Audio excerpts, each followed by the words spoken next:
Magandang hapon sa inyong lahat dyan mga katropa. For today's video nga pala natin mga katropa, ito kung napapansin nyo, meron akong ginagawa dito na sinakob mga katropa. Ito pinaghiwa ko siya mga katropa kasi meron tayong gagawin dito mga katropa. Magluluto tayo mga katropa, kasama natin ang ating binan. Ito mga katropa, ito kailangan paghiwa-hiwain ng maliliit para ito mabilis matunaw mga katropa. Comment down below mga katropa kung anong tawag sa inyo to, itong ginagawa ko mga katropa, kasi ito sa amin ang tawag dito ay sinakob mga katropa.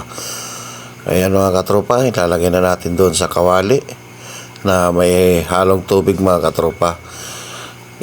Halo-haloin lang po natin yan mga katropa hanggang sa matunaw siya mga katropa. Hindi lang po malakas ang apoy nito mga katropa, katamtaman lang po siya mga katropa para hindi po siya mabigla. Siguro mga katropa nagtataka kayo kung bakit ganito ang ginagawa namin mga katropa. Ito nga palang ginagawa namin mga katropa, ito po ay para doon sa gagawin naming bukayo. Niyog siya mga katropa, ayan o yung niyog mga nakinayon mga katropa. Ayan, kumulo-kulo na yung ating tubig na may sinakob mga katropa. Tuloy lang natin siya pagmikos-mikos mga katropa para hanggang sa mamuo yan mga katropa, yung parang maglagkit-lagkit na siya yan mga katropa. Medyo malagkit-lagkit na siya na konti, pwede na pong ilagay yung niyog dyan mga katropa na kinayod. Ayan, ilalagay na ni Bianan yung ating kinayod na niyog mga katropa, at ako naman yung tagahalo ngayon dyan mga katropa. Huwag lang po natin biglayin na ilagay yung ating niyog mga katropa para mahalo po natin ng maayos mga katropa. Yan nga pala mga katropa ay ginawa kong dalawang sandok para maganda yung ating paghalo mga katropa. Ayan mga katropa, nailagay na po natin lahat yung ating niyog.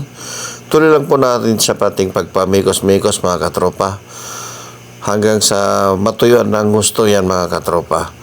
Tuloy yan sa pagmimikos-mikos, katulad ng pagmikos-mikos na yung buhay na parang gulong, minsan nasa ilalim, minsan nasa ibabaw.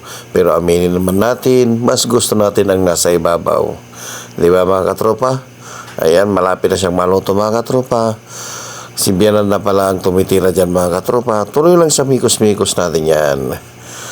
Ayan mga katropa, malapit na siyang matuyo para matapos na rin yung ating bukayo ang tawag namin dito mga katropa. Diyan sa inyo mga katropa, comment lang kayo doon sa baba mga katropa kung anong ibig sabihin sa inyo. At kung hindi ka pa nakaiwan ng bakas sa ating video mga katropa, mag-iwan na kayo ng bakas at baka kayo ang susunod sa mabigyan natin ng G-Kuskus mga katropa. Ano pang ginagawa mo mga katropa?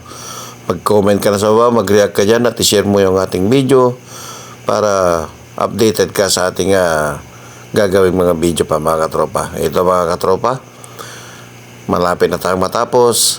Ito pa sinabihan na ako ni Bianan na okay na ito. Kaya ito, pinatay na niya yung kanyang apoy at titikman na natin mga katropa.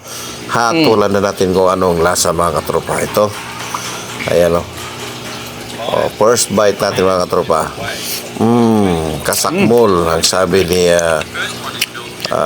Itag TV. Ayan o. Shout out sa'yo sir, Itag TV. Ayan, sarap daw mga katropa. Ayan, susubuan naman natin yung ating Bianan. Ayan. Ayun, kita nyo mga katropa, si Bianan ang ating kasama nagluto. Ayan mga katropa, maraming salamat po sa inyong lahat. At huwag po kayong magsasawang manood sa ating video. Ito nga pala, binigyan na natin yung ating pamangkin. Ayan o, at ayaw daw niya dahil may kinakain daw siya mga katropa. Maraming salamat sa inyong lahat. Follow, like, and share.